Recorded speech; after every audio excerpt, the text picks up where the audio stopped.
जय श्री राम, जय श्री राम, जय श्री कृष्ण।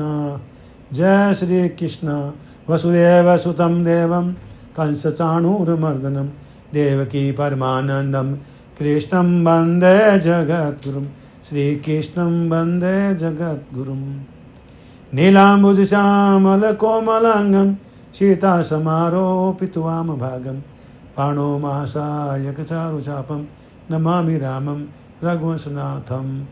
आज तारीख 24/10/2025 को हमारी यह कृष्ण गीता ज्ञानशाला जो चल रही है उसका 1 साल पूरा हुआ है।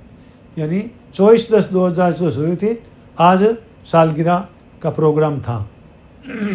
तो सभी बच्चों ने बड़े धूमधाम से आरती की, प्रार्थना की और उसके बाद में भजन आदि गाए और सब प्रोग्राम बड़े धूमधाम से मनाया। बड़े हर्षोल्लास के साथ गिफ्ट लेन देन हुआ, उसके बाद में उन्होंने आतशबाजी की, भजन गाए, सारे करके इतना आनंद आया सोच नहीं सकते। तो मेरा ख्याल ये है कि ये आप जो बच्चों का प्रसन्नता का वीडियो देख करके अपने बच्चों को दिखाएं और उनको प्रोत्साहित करें कि आप भी अपने इस गीता क्लास में बच्चों को भेजें, प्रेरित करके, प्रेरणा देकर। और मेरा ख्याल है आप ये वीडियो देखकर ज़रूर प्रसन्न होंगे और अपने बच्चों को भी गीता क्लास में भेजेंगे, जो कि नोखा में बस स्टैंड के पीछे फौजी कॉलोनी रतनलाल मोदी के घर पे चल रही है, उसमें ज़रूर भेजने की चेष्टा करेंगे तो बहुत अच्छा होगा।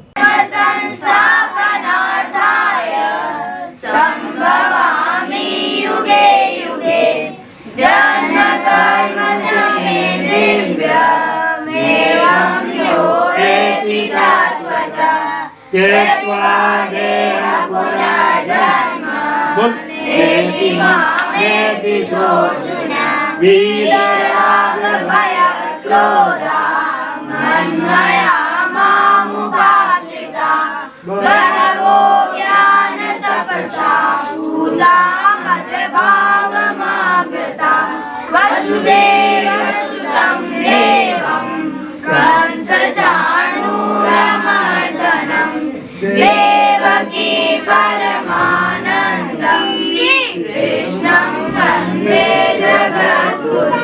श्रीकृष्णं वन्दे जगद्गुरुं। भगवान के ही हैं, हम जहाँ भी रहते हैं भगवान के दरबार में ही रहते हैं। जो भी शुभ काम करते हैं भगवान का ही काम करते हैं। शुभ सात्विक जो भी पाते हैं भगवान का ही प्रसाद पाते हैं। भगवान के लिए प्रसाद से भगवान के जनों की सेवा करते हैं।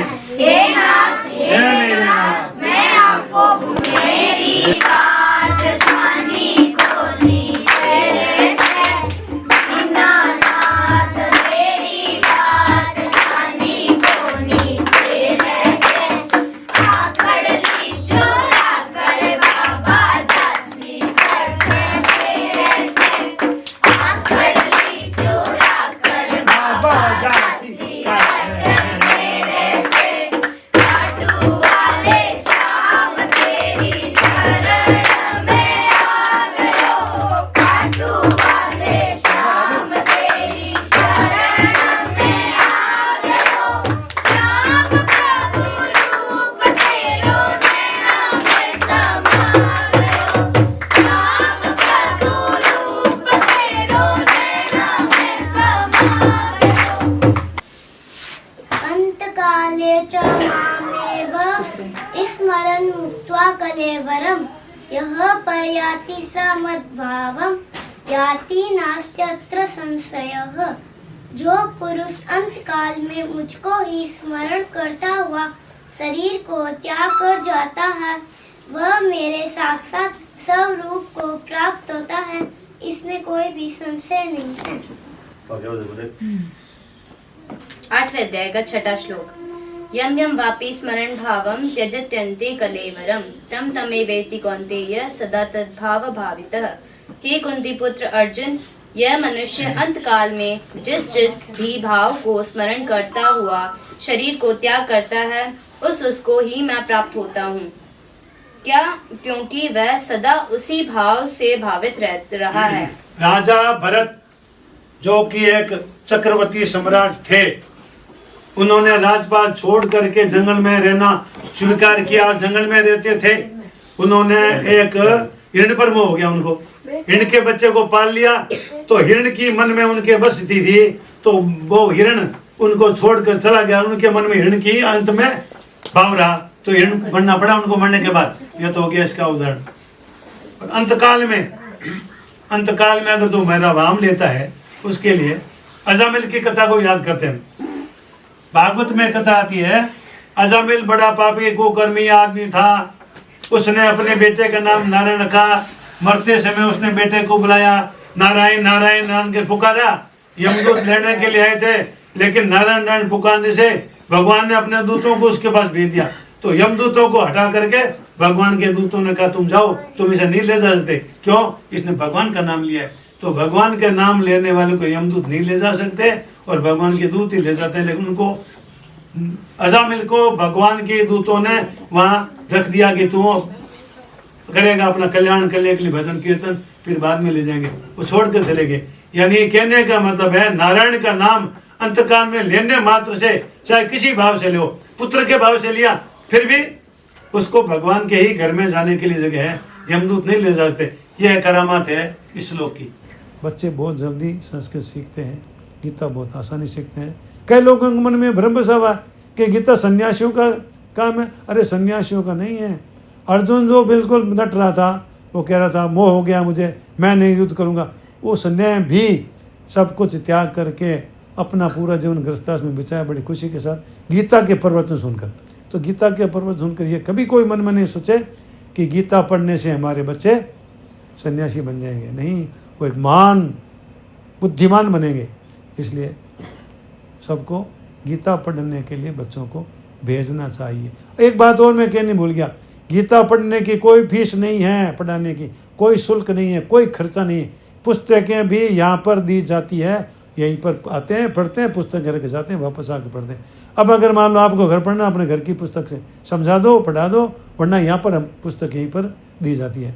पुस्तक लाने की भी कोई हमारे यहाँ जरूरत नहीं है। इसलिए हमारा ये कहना है, और ये प्रोग्राम इसलिए किया है कि बच्चे देख करके दूसरे बच्चों को प्रेरणा मिले। आज भी हमारे किस्म 4 बच्चे नहीं आए थे, 4 बच्चे नहीं आए थे, इसलिए कि आज प्रोग्राम स्पेशल हो रहा है। आतिशबाजी की, ऐसा किया वैसा किया, तो बच्चों को बहुत प्रसन्नता हुई, बहुत खुश है। और मुझे जो प्रसन्न हुई उसका तो मैं कह ही नहीं सकता, इतना बच्चों का उत्साह था।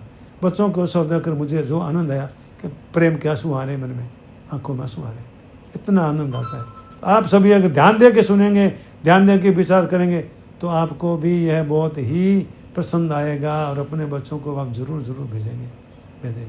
इससे ज़्यादा मैं क्या कहूँ। गीता की प्रशंसा मैंने अपने पहले कई वीडियो में कही है, और अभी मैं आपको एक लाइन में बता देता हूँ कि जो भी गीता के 5 श्लोकों याद करके नित्य पाठ करता है, तो स्वामी जी श्री राम सुखदास जी महाराज ने यह कहा है अपने मुँह से कि उसका खाता भगवान के घर खुलेगा, यमराज के घर नहीं रहेगा। यानी यमराज के यहाँ उसकी पुकार नहीं हो सकती, भगवान के ही दूत, यानी अंत में भगवान के दूत ही भगवान के धाम में ले जाएंगे। उनको भगवान का ही घर में रिजर्वेशन होगा। ये बात पक्की है, महाराज जी ने नहीं की, बल्कि किताबों में लिखी है, गीता में लिखी है, जगह जगह लिखी है। जो गीता पढ़ेगा, जो सुनेगा, जो मेरे भक्तों में कहेगा, उसको मेरी ही प्राप्ति होगी। आप 18वें अध्याय का 68 नंबर 68, 69, 70 और 71 को पढ़ें तो आपको पता लगेगा गीता का महात्म क्या है। जय श्री राम। इतना कह करके मैं अपनी वाणी को विराम देता हूँ। जय श्री राम, जय श्री कृष्णा, जय श्री कृष्णा, जय श्री राम। राम राम जी, राम राम सबको।